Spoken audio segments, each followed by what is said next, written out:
Have you ever been so blind in love that you didn't even realize you were starring in someone else's villain origin story? No? Just me? Cool. Because let me tell you how I went from being gaslit by the man who swore I was lucky to have his attention, to finding out my best friend, my ride or die, was secretly recording my breakdowns and turning them into Spotify trauma porn for her little healing podcast. I'm not exaggerating. I'm talking timestamps, background noise, verbatim quotes from nights I cried on her couch. Buckle up, because every 2 minutes of this story, another twist, another betrayal, another reason I don't trust anyone with a ring light and a mic. His name was Adam. Tall, corporate, charming in public, emotionally unavailable in private. The kind of man who said things like, "You're lucky someone like me even looked your way," with a smile like he just gave you a compliment.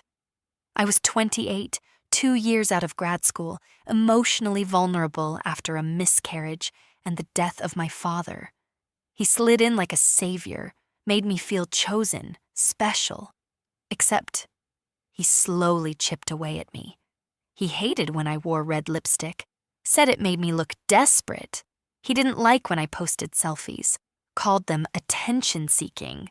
He would get cold if I didn't text back fast enough, but I stayed.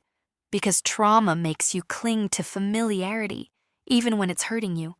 And then I told my best friend Kayla. She told me, "Girl, you need to leave him," while handing me a glass of wine and subtly adjusting her phone on the table. One night, I couldn't take it. Adam had left me at a restaurant after an argument because I refused to split the bill. I Ubered to Kayla's place sobbing. Mascara streaked down my face like a bride in a horror movie. I vented, I screamed, I literally collapsed on her floor. And she comforted me. Or so I thought. A week later, someone sent me a link. "Hey, isn't this your voice on this podcast?" It was Kayla's podcast, Healing with Kay. Episode title, "When You Mistake Manipulation for Love." She edited my voice, masked it slightly. But I knew it was me. I said those words. I remembered crying about that exact restaurant scene. And then I realized she'd been doing it for months. I confronted her. She acted shocked.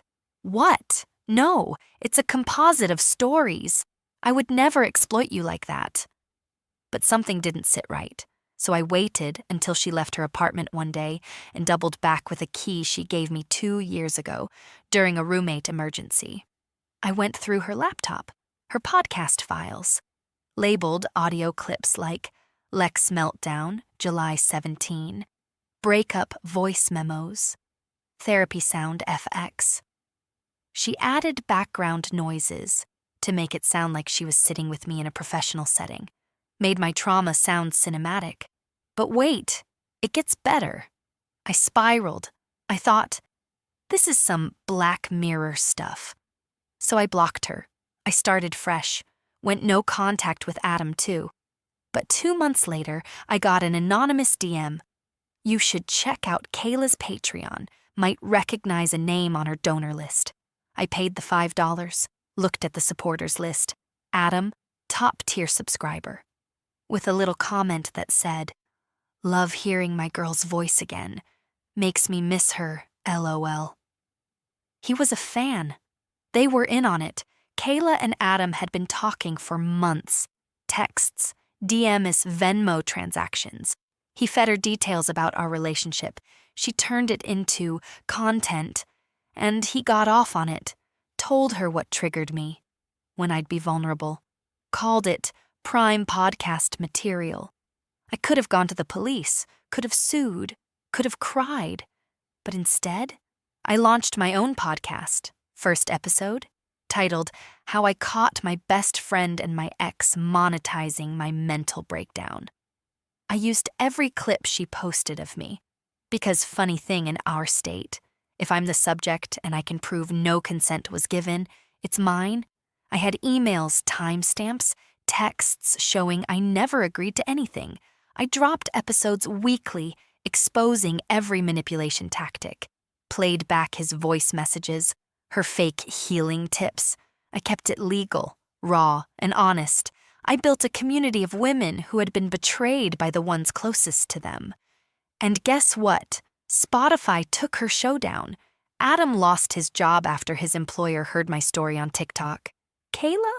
Oh, she's rebranding now, trying to be a dog influencer or something. As for me, I'm good. Healing, still raw, still scarred, but free. So yeah, if you ever hear someone say, "You're lucky someone like me even looked your way," run, because it means they never saw your worth to begin with.